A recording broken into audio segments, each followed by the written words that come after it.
আসসালামু আলাইকুম রহমতুল্লাহি বারাকাতু। আশা করি সবাই ভালো আছেন এবং সুস্থ আছেন। আজ নতুন একটি ভিডিও নিয়ে হাজির হয়েছি। ভিডিওটি আমরা এইবার একটি প্রজেক্ট হাতে নিয়েছি, সেটি বস্তার মাঝে আদা রোপণ পদ্ধতি। তো এই ভিডিওতে আমি পুরা বিষয়গুলাই ক্লিয়ার করব। এখন চলতেছে যে বস্তায় আদা মানে বস্তা পদ্ধতি চলতেছে।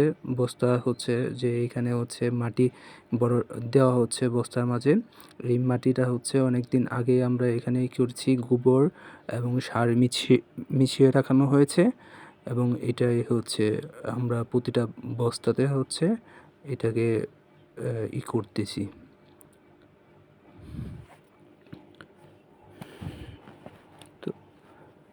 তো যেহেতু এইবার প্রথম আমরা এই পদ্ধতিতে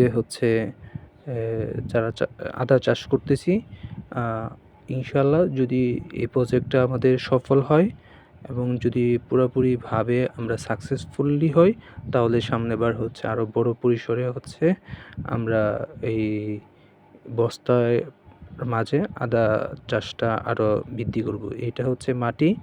এই মাটিটা মানে অনেক কিছুই মিশানো হয়েছে এখানে, ছাই, গোবর এবং সার মিশানো হয়েছিল এবং এটা অনেক দিন করে রাখা হয়েছে, প্রায় 1 মাসের মতন জাগ দিয়ে রাখা হয়েছে। যদিও 1 মাস সময় লাগে না, আরও কম সময় লাগে, কিন্তু যেহেতু আমরা রোজার আগে এই মাটিটা করেছিলাম, যার জন্য রোজাতে আমরা কোনো কাজ করিনি, যার জন্য এইটা অনেক সময় আমাদের বেশি লাগছে।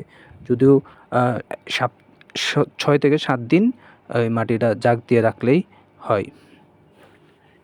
এটা প্রায় আমাদের বাড়ির সামনে যে জায়গাটা আছে, সেই জায়গাতে আমরা প্রায় 200 বস্তার মতন আমরা এখানেই করছি। এই উপর থেকে ভিডিওটা করা, এই প্রতিটা সারি বদ্ধভাবেই করা হয়েছে। এখানে যেহেতু গ্রামের বাড়ি, হাঁস মুরগি বিভিন্ন রকমেরই থাকে, যার জন্য আমরা নেট দিয়েছি, যাতে এই মুরগি বা এই জাতীয় যেই প্রাণীগুলো আছে সেগুলো যেন ভিতরে ঢুকে এই বস্তাগুলোকে নষ্ট না করতে পারে। এবং যারা এই পদ্ধতিতে যারা চাষ করবেন, তাদের অবশ্যই একটু সতর্ক থাকতে হবে, কারণ আপনার যদি সতর্ক না থাকেন তাহলে আপনি সফলতা পাবেন না, আপনার খরচটা বৃথায় যাবে। এটা আমরা আদা রোপণ করার পরে এইভাবে রেখে দিয়েছি, যেহেতু এখন রোদ অনেক বেশি, যার জন্য এইভাবে রেখে দেওয়া হয়। কারণ রোদ যদি বেশি লাগে তাহলে হয়তো আদাই হবে না, আদার গাছ নষ্ট হয়ে যাবে।